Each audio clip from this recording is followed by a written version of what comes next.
जामिया मस्जिद हातमुन्नबीन दम का संग बुनियाद रख दिया गया।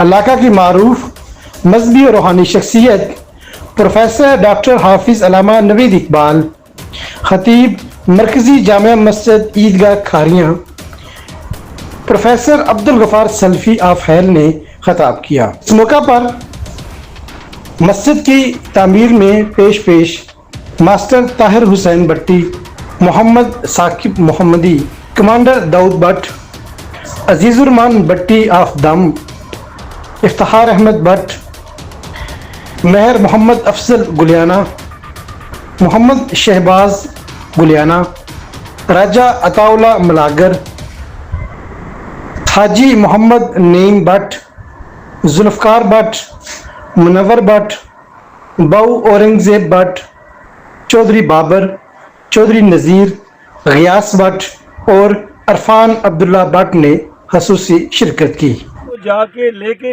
मस्जिद नबी को रोशन कर दी। वो वहाँ से उन्हें खरीदा जनाब तमीमदारी और दिया था, वापस आके मस्जिद को रोशन कर दी। जब दिया वो जलाया, सरकार मस्जिद में देखा, बड़े खुश हुए। तो फरमाया किसने ही मस्जिद अल्लाह के घर को रोशन किया? जो बताया गया तमीमदारी। वहाँ एक जुमला बोला जनाब रसूल की, उससे पता चलता है कि मस्जिद की तामीर कितना बड़ा काम, मस्जिद की खिदमत कितना बड़ा काम। आपने फरमाया अगर इस वक्त मेरी बेटी होती तो मैं अपनी बेटी का रिश्ता इसको देता। क्यों? इसने अल्लाह के घर की तामीर में, इसकी तज़ीम में, इसकी ज़रूरियात में, इसकी खिदमत में हिस्सा लिया। तो पता ये चला कि सरकार जब खुश होते हैं तो फिर क्या होता है, अल्लाह करीम जो है वो अपने घर की खिदमत की तौफीक देता है। तो कोई इसमें शक नहीं है कि सबसे बड़े हदीस पाक में था कि आसमान से जब फरिश्ते नीचे ज़मीन पे देखते हैं तो वो जगह जहाँ अल्लाह का घर मस्जिद होती है वो चमकती हुई नजर आती है। तो बहरहाल ये खुशबख्ती है इंसान की कि अगर किसी बंदे को अल्लाह करीम जो है वो ये तौफीक देता है। और मैं ये समझता हूँ, मैंने उस जनाजे में बात की थी उस दिन, कि जो बंदा अल्लाह का घर तमीर करता गोया और हिस्सा लेता है, उसने अपना आखिरत का अकाउंट खोल दिया। ये अपनी आखिरत का साकिब साहब ने अकाउंट खोल दिया, मास्टर सब अहबाब ने मिलके, ये मैं समझता हूँ आखिरत का अकाउंट खोल दिया है। जब तक मस्जिद आबाद रहेगी, क़यामत तक जो है वो मस्जिद बनाने वालों को सवाब पहुँचता है। ये वो अकाउंट है जो दुनिया में भी काम आएगा, कब्र में भी काम आएगा और हश्र में भी काम। बाकी तो हर चीज खत्म। मा इंदकुम, कुरान का मा इंदकुम यनफदु व मा इंदल्लाहि बाक़, जो कुछ तुम्हारे पास है वो खत्म होने वाला है, और जो कुछ अल्लाह को दोगे तो वो बाकी रहने वाला है। बड़ी वो सही रिवायत है कि जब सरकार ने फरमाया कि घर में बकरा है उसको ज़बह करके तकसीम कर, हमारी अम्मा जान ने सईदा आयशा सिद्दीक़ा, सच्चे बाप की सच्ची बेटी, जिनका जिक्र कुरान की 18 आयतों में आता है, आपकी पाक दामनी को कुरान बयान करता है, आपने वो बकरा जो है तकसीम कर दिया और एक दस्ती का गोश्त जो है वो बाकी रखा। सरकार आया तो पूछा क्या बचा है? कहा हुजूर ये एक दस्ती का जो टुकड़ा है वो बचा है। फरमाया नहीं, बचा ये नहीं है, बचा वो है तो तुमने दे दी, ये नहीं बचा। हमारे मुसलमानों का ये ईमान और अकीदा है, हमारा वो माल बचा है जो हम अल्लाह को दे दें, हमारा वो कुछ बचेगा जो हम अल्लाह को दे देंगे। तो इसलिए हम अल्लाह की बारगाह में ये दुआ करते हैं, अल्लाह करीम अपने इस घर की तामीर फरमाए।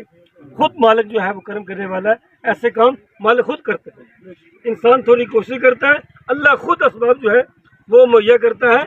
और जब बंदे की नीयत खालिस होती है फिर देरी लगती है।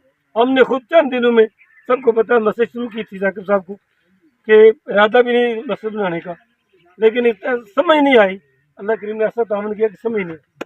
ये तावन बस अल्लाह की तरफ से होता है। तो मोहतरम हमारे अफसर मेहर साहब है, इन्होंने पूछे, जो सिर्फ मस्जिद की सफाई करती थी, अल्लाह ने उसको इतना मुकाम दिया कि आप सल्लल्लाहु अलैहि वसल्लम चलकर उसकी कब्र पे गए हैं। और जो बंदा घर को बनाए, उसको तामीर करे, फिर उसका ख्याल रखे, फिर उसको आबाद करने की कोशिश करे, फिर अल्लाह रब्बुल इज़्ज़त की ज़ात उसे कितना मुकाम और रुतबा अता फरमाए। آپ نے حدیث مبارکہ سنی ہے کہ جو بندہ مسجد بناتا ہے اس میں ذرا برابر تعاون کرتا ہے اللہ تعالیٰ اس کا گھر جو ہے وہ جنت میں بنا دیتا ہے۔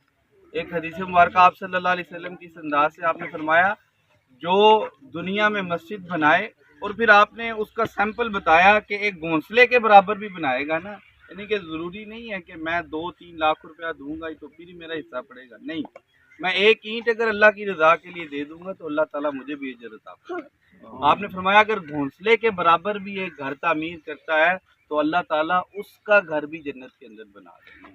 ہم تو ماشاءاللہ اللہ کی توفیق سے ایک پورا گھر تعمیر کرنے لگے ہیں، اللہ تعالیٰ ہمیں کتنا اجر عطا فرمائیں گے وہ رب العالمین ہی جانتا ہے۔ تو اخلاص کے ساتھ دیکھیں مسجد کی جب بنیاد رکھی جاتی ہے تو سب سے پہلی چیز تقوی ہوتی ہے۔ جس مسجد کی بنیاد تقوی بیس پہ رکھی جاتی ہے اللہ تعالیٰ اس مسجد کو آباد فرما دیتے ہیں۔ مسجد نبی اس کی عمدہ مثال ہے، مسجد قباء اس کی عمدہ مثال ہے۔ نبی کریم صلی اللہ علیہ وسلم نے جب ان کی بنیاد رکھی اور آج تک دیکھیں وہ کیسے آباد چل رہی ہے اور قیامت تک انشاءاللہ آباد رہے گی۔ تو ہمارا بھی مقصد یہی ہونا چاہیے کہ یہ جو اللہ کا گھر تعمیر ہم کر رہے ہیں یہ فقط تقوی کی بنیاد پر اور اللہ کی رضا کے لیے کر رہے ہیں، اس میں ہم کسی کو دکھانے کے لیے یا کسی سے مقابلہ کرنے کے لیے نہیں ہے، بلکہ ہمارا مقصد یہ ہے